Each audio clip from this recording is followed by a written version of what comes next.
I don't know about you, but unsecure browsers is one of the things in IT that has caused me lately to be very concerned about that attack vector. I've seen and had a lot of my end users have crazy extensions installed in their browsers, or have gone in and turned off a lot of features inside of the browser, or customize it to their own needs and requirements. And it always just makes me cringe of what is going on with those browsers. So today I'm here to talk to you how you can very safely bring your browsers under control, how you can control extensions that people are using inside of their browsers, how we can block other browsers from being used. And it's all going to be in the Microsoft new Edge profiles that we can do in the Microsoft 365 Cloud. So let me show you where I have landed at with these policies, how I've deployed it in my department or in my organization, and we'll get up and running with some Edge management policies for you. I'm Doug, this is Doug Does Tech. Let's dive into it. All right, so this is where I have landed on for configuring and managing a lot of this features. There is a newer feature inside of your admin center in Microsoft. That's the Microsoft Edge policies, right? It's exactly what's on the tin. It will let us manage the Edge policies inside of our organizations. And it's pretty cool. I've hesitated to make these video on it because it does change quite often, it seems. I've been using this about 6 months, and it seems like every time I'm in this portal, something has changed about this. And it's a little frustrating, but I decided to make the video anyways, just because I think it's still valuable. They've got it down pretty well, that not a lot as much has changed over the last 6 months in here. And so I think it's ready to take advantage of it. So let me show you what I have landed on with implementing it and using it in here. So there's a lot of good stuff that you can take advantage of, but it's really gonna cornerstone on these configuration policies. And this will let you do setup deployment to different sets of users, and you can do tenant level settings in it. You'll notice in here, I got a couple of policies already turned on for my users that I've been demoing, and it'll show it in here. And you'll also notice that there's some Intune policies in here. There's gonna be two types of policies that we can do. We can do an Intune policy and a cloud policy. The cloud policy is basically your devices anywhere that someone's signed into Edge, it's gonna reach out and get and download these policies. So very cool control. It's kind of a nice option if you have like BYOD and you're gonna do MAM for Windows. This would let you control the external user's experience of accessing your environment. So that could be a really nice option to consider there. But for me, for right now, I'm just gonna focus on my internal users. We're still gonna do these cloud policies and not much Intune policies. That way, wherever they sign in, if it's on a server or something like that, they'll get these type of policies that will control it. So for any deployment, we're always gonna start with the test group. So let's go ahead and create a new group to test that in here and set it up. So in this case, I'm gonna create a security group and I'm gonna call it Mem Edge Demo. And then let's add good old Jeff Leatherman, the test user in our environment, to this policies. And we're gonna go create that in here. Next, what I would recommend doing is just creating a container shell and deploying it into this. So we're gonna call this just Edge Demo Policies. Just so you can test these features out. And again, you could make an Intune policy. We're gonna focus on the cloud policy because it's newer and more exciting. All right, so with that, I am just gonna come in here and then just make the container and then choose who's gonna get this policy. So again,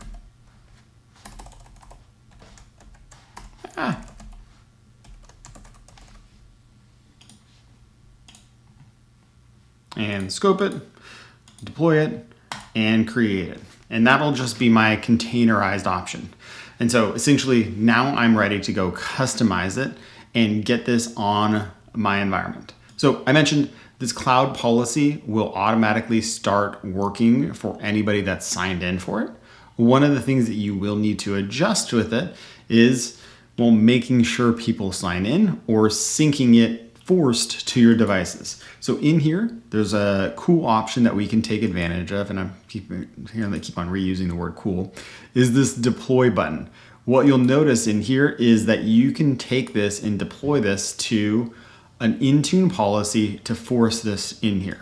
So that is a nice option. And essentially what you can do is this has a token ID associated with it that will force this to be downloaded to your end users. So regardless of what we put in that user group, if you want to make any device in your environment get this policy, whether it's signed in or not, you can deploy this token ID that I just copied to those devices. So they got a lot of options here that you can think through and test, make sure you're testing it and making sure you work. So I'm gonna go and do that right now, and we're gonna create an Intune policy to push that token ID to you out, and then show you the other options of kind of how you can force your end users to get into this policies. So we're gonna do a new policy, and in this case, a Windows policy and a settings catalog. So we'll create the settings catalog. We're gonna call it dev edge management. And then we're gonna add some settings in here. So originally when this was deployed, we'd had to actually tell your browser to actually go check in to get these policies. Now we don't need to do that anymore here. So we can actually come in and do it. So this was the original setting for it. We would actually just say, hey, tell your device you have to check in.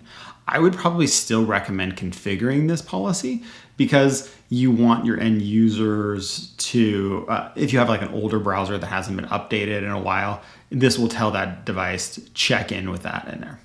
But this is that token connection in here. So in this, if I came and turned this on, it would, let me go back to this, copy.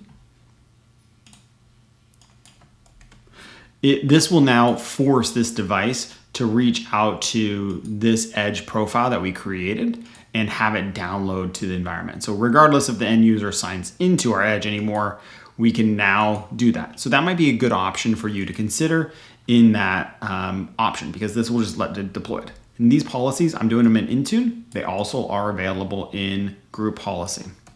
The other one you might want to do or consider doing instead of that enrollment token, if you wanted to do more or some different things, is just force sign in to Edge, right? And so you can actually to that and enable for your end users to force them that they have to be signed in and add it to that profile. So, right, that's how we're going to get these devices in sync with this new policy that we created. We didn't do any configuration yet. You'll come in here, just deploy this, and it'll be available, ready to go. And so now I'm going to add in my group.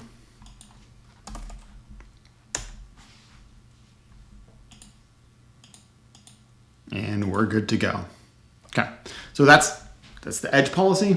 That's how we get it to our devices and we get people sign in using it. Again, if they were just already signed into Chrome or Edge, it'll just download the policy, but then it'll, now we're forcing that to happen, because there's always some Edge scenarios where end user is using their browser but signs in with their Gmail or something like that. And that's one of those concerns that we of course have as an org, is people signing in and they're syncing their browser extensions from home or some of those crazy things out there that they're doing. And so this will help with that. It'll get it into a set policy. Now that it's deployed, we can come in and then customize those policies and adjust exactly what we're doing with it. The first thing I usually will do is I'm going to customize the organizational branding information to make it appear that they're signing into their corporate account and just remind people, hey, yeah, you're working. Obviously, that's a good thing, right? We want people to be, careful with what they're doing. So we can customize, we can add in our logo, we can do the branding, all that kind of stuff. We can pop that in place and customize. It just pulled from my 365 environment and may need to adjust here. And as you're working, you do need to remember to save all of your changes as you're doing it. The portal will come in and again, a little buggy at some point. It's gotten better. It used to crash on me quite a bit. Now it's working pretty well, but still may come in and enable that. So that's usually the first thing I'll do here. Well, I'll come in and enable that, turn that on, looking at it. Now, one of the things that I've always run into the issues with organizations and Edge is, well, it's defaults to Bing. And so because of that, you may have the desire to customize the default search engine. If it's just security related, it's not a big deal, but when end users' experience is adjusted, they might push you back on it. So one of the things we can do is adjust, essentially the options that people are using here. So let me copy this and bring this one over. And so one of the things I did in my environment when I rolled this out is I forced all Edge to use Google as its default. And so in this case, you can come in here and select that Google is going to be your default search engine for it. And it will still allow the end users to override, but this has been helpful for me of the adoption aspect is let's turn on a lot of stuff to default it more to what people are used to, Google as the default there. And it'll save a lot of, maybe pain there. Sorry, Microsoft staff that's listening in.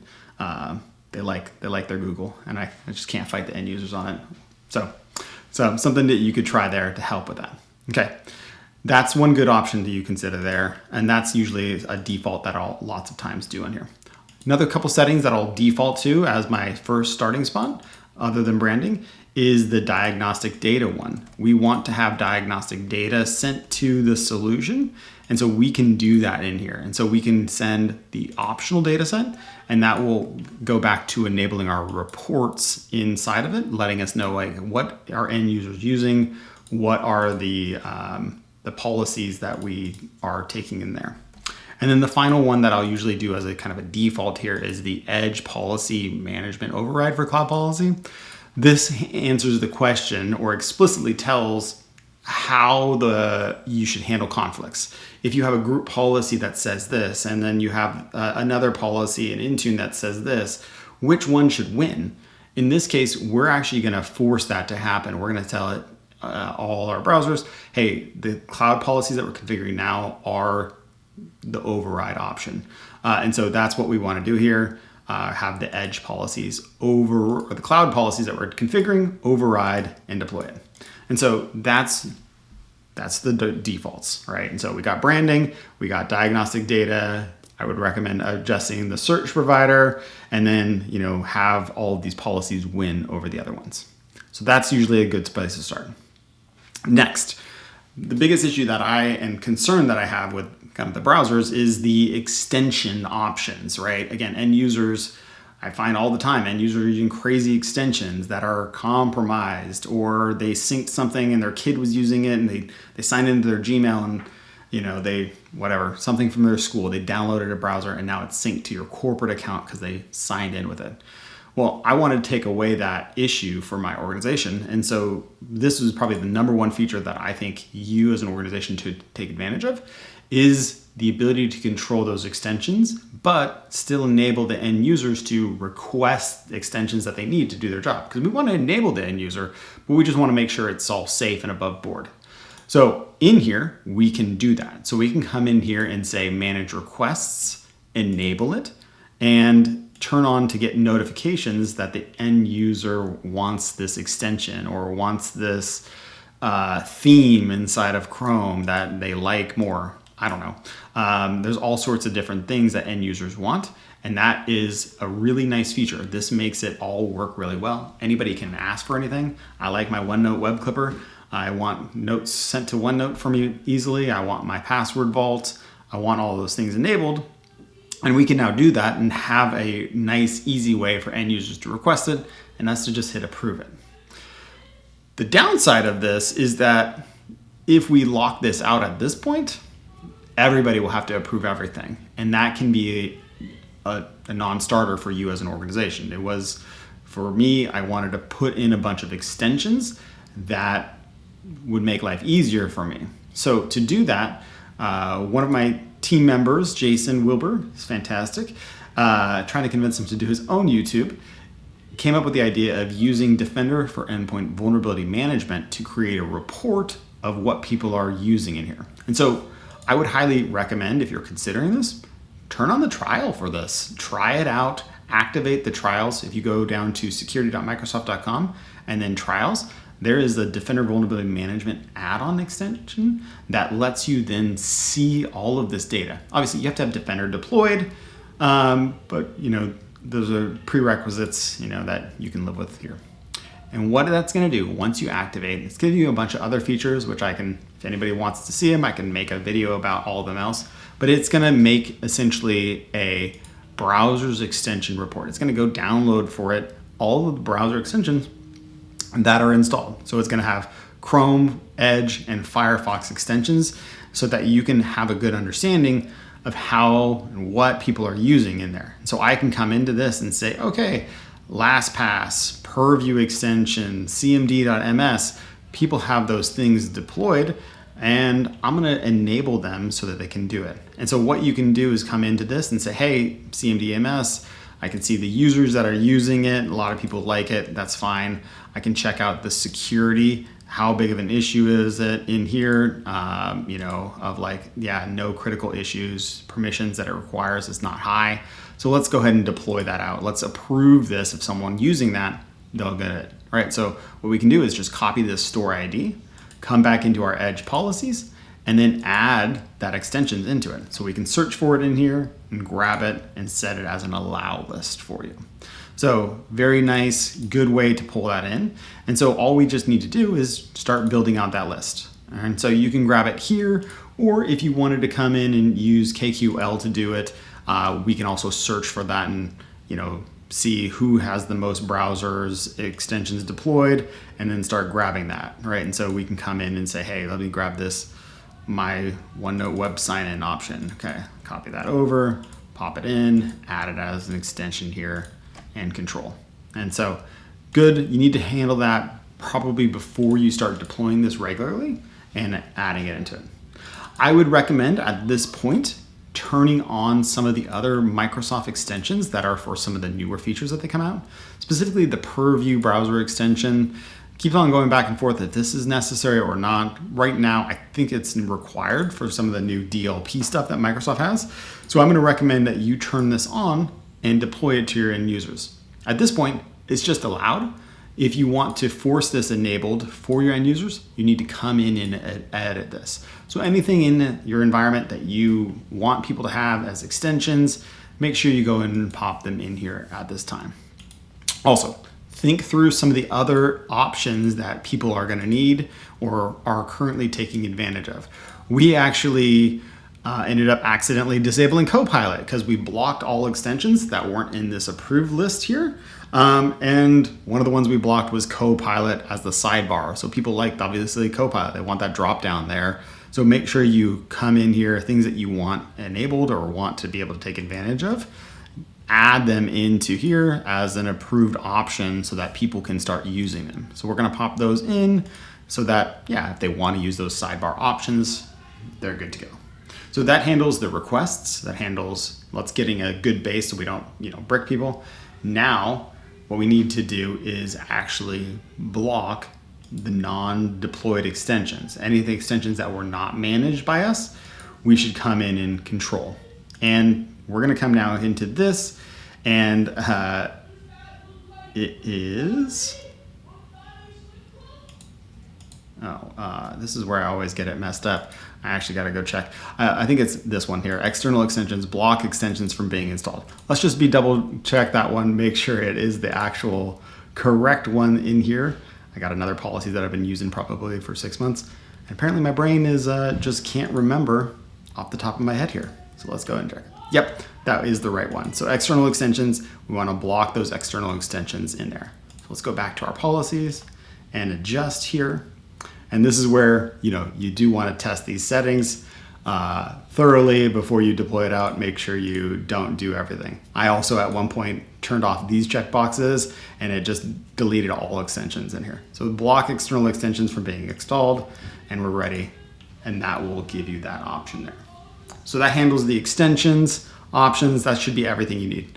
And these policies are going to start downloading to your environment. Of course, in here, one of the things you'll notice is there's a ton of other settings that we can configure. And I don't have a complete list of do all of these settings in my environment, but I do have a couple that I would recommend you should consider as part of that deployment that you're looking at here. And so the ones I landed on that we deployed out in our organization was just enabling some of the basic security stuff from Microsoft. So turning it on, setting it at balanced security mode as kind of the default there. Obviously adjust if you're a more rigid organization. You can go to the strict, or don't force security off. That doesn't sound like a good idea. But you can come in and adjust here. The other ones that I was doing or have done is just turning on things and taking away the choice for them to be off by default. So it's things like SmartScreen coming in here and saying, hey, let's turn it on and let's not add end users override it. All right, and so we can come in and do that as well. Add in PUA protection, all right, enable that. Again, take away the end user rights to do kind of those things. So SmartScreen DNS. And then make sure as you're working through these settings, don't just configure it and then move off. You need to make sure you hit that add button at the bottom there. Otherwise, it doesn't actually do anything if you just click it and then click out of it. As soon as you click out, it loses the setting unless you hit the add button. And so as you'll note, right, I've been hitting that add button here and then it's popping it in. If you just click out of it and click away, it won't actually save all the settings at a time. So just be careful there. The last one on the kind of the security front I like to do is the typo squatting, right? Prevent end users from typing in that slightly different URL accidentally. It'll come in and check those things, add it to it. So those are good ones to do. The other one I've been doing is password settings. A lot of end users obviously will use kind of different password controls. And so they'll save their password in the environment. And so one of the nice things that we could do here is adjust how that password releases to the end user. I don't like that it just automatically fills with no security, or that, like an IT person, or I guess in the case of a hacker, they could come in and just see the autofill by adjusting the template there, and they'll show it. And so one of the things we can do is adjust how that password gets showed. That, hey, yeah, you have to put in your Hello for Business PIN or the device passcode to release it. And so we can come in and do that, adjust this. You might want to come in and try different ones here, turning off autofill or something like that. But I like that kind of controls. I deploy Hello for Business a lot. I think you should too. If you don't already have Hello for Business deployed, I would highly check it out. But that would be a good one to also do there because it just adds that extra layer of security in this one. Next, I do want to enable Password Manager. I want end users to save their password with the Microsoft stack here, so it's nice and secure. I don't necessarily want them to all use their own, or just start saving something in there, but I'm going to take control over it. And so in this case, I'm going to monitor those passwords. Not me per se, but I'm going to have Edge go ahead and start looking for those passwords that are saved that are unsafe in this. And so that can be a good one to control there, where we might want to check that and block it. The other one that I have also considered in here, and I would probably recommend you do, is Password Manager block list, is essentially come into this and block people from saving certain passwords, URLs in this case. And the one I'm going to consider here is, your Microsoft 365 login, right? So login.microsoft.com, come into that and say, hey, maybe I don't want someone to log into that or save that password for that. And so let me come in here, login.microsoft.com, and we're going to add that to the block list here so that it doesn't save that password for those sites. I don't want people auto-filling it. They should be auto signed in with hello and device credentials as well. So that shouldn't be an option there. And so we can deploy that out and save it. So that's the policy that I landed on, that I deployed out to my org. And consider it, give it a shot, let me know. Now, once you get this worked out of like, hey, what do we want to do, all these configurations, and it's humming along, you're going to have the thought, well, this is just Edge. What about Chrome? What about Firefox? How do I get my end users not using those things? And Microsoft, of course, has thought about through as well here. And you'll notice down in the security settings here, there is another option that we can do to actually block browsers from being in use. So if we check that box, we can block other browsers from being deployed to our organization. And so this is kind of a cool one that it's going to do here. What that's going to enable for us is it's going to look at the users that we targeted, and it's going to put into it a WDAC policy inside of the Microsoft stack here to block it. And so it's been a hot minute since I've tested this one. So last time you actually just created a configuration profile and deployed it directly to those users using Intune. I think it's still doing that in here, but obviously it adjusts over time as they use it. And that's one of those things that, again, one of the reasons that I hold off on deploying a lot of this is that there's a lot of updates that happen. But what we can see here is it should say, there it is, 8:15. Yeah, it did the same thing again. All right, so it deployed a configuration profile to my end users, the mem edge group, and doing a custom OMA URI here to block other browsers from being used. And that's using a kind of app locker thing. And you'll notice you can come in here and see the rules. It basically puts an app locker policy that just stops the applications from running based on their certificate. And so it's got some cool options in here. It's not every browser under the sun, but it's quite a few different ones. It's got Brave, Chrome, Mozilla, a couple different options there. You may want to adjust, right? If you find, hey, Chrome is fine, come into these policies and you can remove, Google as one of those options. You could then add other ones. So I had an issue where we wanted to block Wave browser because some end user decided to use Wave browser. And so we went and adjusted that. We can control that in there. So that can be very cool control to help you adjust and use all of those things. And so what is it going to look like in your environment? Well, this is that example. This end user is getting our policies and he's getting all of them. And so in this case, he goes to use Edge, and because I did the original setting, he actually needs to sign in to actually use the stuff. He's got to sign into the browser to come in and do this. Probably need to figure out if I can block the other options for it, but it'll come in and now add it into this. And so here you can see managed account in here. It's adjusting the logo, adding his stuff to this environment, and starting to download those policies for this end user. You'll notice in here, if I come into this Edge policy area, this URL here in Edge, it'll actually show me where the policy source is and where I'm getting it from. And so you can see here, platform means Intune, cloud is that cloud. And then you can see here, cloud token means it's not just syncing from the cloud policy, it's syncing from that token ID that we put in Chrome. So before I force him to sign in, if I just did that token one, it would still get some of these policies to have it. And if you are adjusting, you're making lots of changes, you can come in here and reload these policies and it'll force a new sync of this stuff. And so if you're testing and you're like, hey, I'm making a change, you don't have to wait for like the hour sync cycle, just come to Edge policies and hit reload there. So pretty cool. Helps me sleep safer at night, knowing these Edge policies are all locked down and taken care of, and I have control over it. And now my end users, if they're starting to use Chrome, they're going to be blocked. If they're starting to use other things, crazy extensions that they install, I got it under management. So I hope this helps you out. If you have questions or feedback or better policies that you've been deployed that's working or not working, let the community know in the chat. And yeah, good luck and stay safe out there.